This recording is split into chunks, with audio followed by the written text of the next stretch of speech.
mesmo a Caixa lhe financiando 100% da sua casa, ela só financia 80% do empreendimento. Então, assim, eu tenho crédito para 700 mil. Mas aí tem um detalhe, aí onde entra.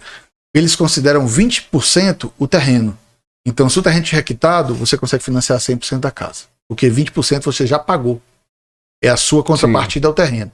Se você for financiar também o terreno, aí muda o cenário. Porque como vai pagar parte do terreno, aí a obra vai financiar só uma parte. Entendeu? Por isso que hoje consegue se financiar 100%, porque o terreno faz parte do empreendimento. Entrou como... Ele faz parte da avaliação. Quando você vai avaliar, o banco vai avaliar para lhe dar o crédito, ele vai avaliar a casa pronta. Então eles consideram 100%, isso aí para mim é uma novidade. Isso.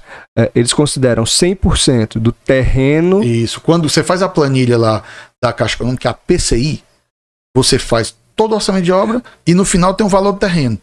O financiamento, a garantia, é o somatório dos dois, que é a casa pronta. Então vamos lá. 20% é o terreno, 80% é a obra. Isso.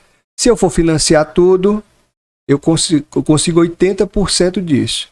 Se o terreno tiver quitado, esses 80% vai equivaler à minha obra toda. Claro, isso vai depender do seu orçamento. Eu tô assim, Sim. A gente está estimando dentro dessa realidade. Perfeito. Certo? Então, por exemplo, se o seu orçamento está dando 700 mil e o seu terreno vale 250, o seu empreendimento vale 950. Então, teoricamente, ele vai financiar os 700 mil da sua obra. Entendi. Então, a lógica é essa, entendeu? Então, assim, isso é bom ficar claro, porque não é um erro começar a obra sem o financiamento, mas é um risco. É um risco. E não é impossível.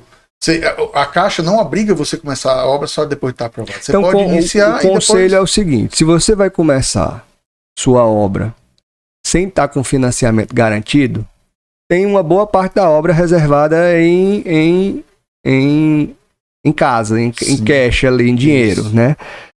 Porque, de qualquer forma, você precisa ter o capital para girar a obra. Até então, porque, pensando em banco, já que a gente está falando de banco, existem etapas da obra que você faz aquisições altas e não mede, né? Você vai comprar o porcelanato da sua casa. Você vai comprar, porcelanato todo de uma vez. Né? Só que a Caixa Econômica, o fiscal, quando for lá, ele vai medir quando tiver executado. Não é recebido. Quando tiver colado. Quando tiver assentado, parede e chão. Então, ele só vai medir nesse momento. Mas você teve que comprar e desembolsar aquele valor antes. Vários itens, né? São assim, granito, você tem que dar vale granito, vale esquadria. São itens caros, Você né? consegue parcelamentos, mas não com prazos longos. Então, você acaba tendo um desembolso maior em algum período da obra, que o banco só vai lhe ressarcir depois. Então, isso tem que estar dentro do planejamento financeiro da obra. É importante isso estar descrito no seu cronograma físico-financeiro. Para você, naquele momento, saber que eu tenho que ter um recurso a mais para cobrir o que o banco não vai me pagar agora. O banco vai me ressarcir alguns meses depois. Então, sempre é assim. É investido e depois o banco ressarce. Isso. Claro que aí quando chega num certo momento de giro, o que o banco está me ressarcindo do mês passado, eu estou investindo nesse mês, diminui o meu aporte. Isso. Mas ele vai acontecendo um aporte pouco a pouco, né? Vamos imaginar, você tem que ter o ciclo de no máximo 2 meses para poder não depender exclusivamente do banco.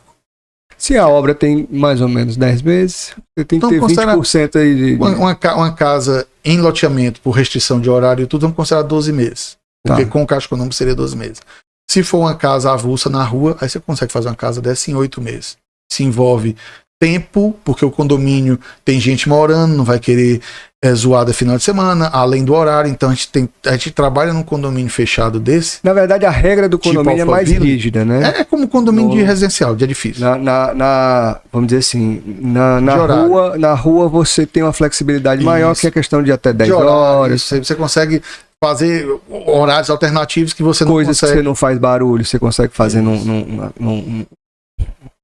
um estirão ali à noite, alguma coisa do tipo. Né? De cara a gente perde 1 hora por dia, porque... Entrada, identificação... Entrada e identificação a gente só pode fazer zoada nesse loteamento a partir das 8 horas. E obra de rua a gente começa às 7. Então, de cara a gente já tem 1 hora por dia.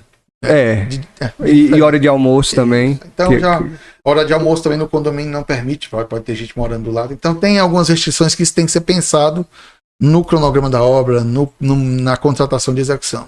Não adianta, se você ferir o regimento do condomínio, você vai ser multado. Então assim, a grande dica dessa última etapa aqui que a gente conversou, o resumo, né? É assim, tenha recurso, o recurso necessário, né? Você tem que ter algum recurso necessário. Não dá para depender exclusivamente do banco. Não dá para depender exclusivamente. Então a grande dica é, você tem que ter reservado de 20% a 25% da tua obra total para você investir. Sim. Né? Porque faz parte do giro da obra e o banco ele só te libera o que já foi feito. Isso.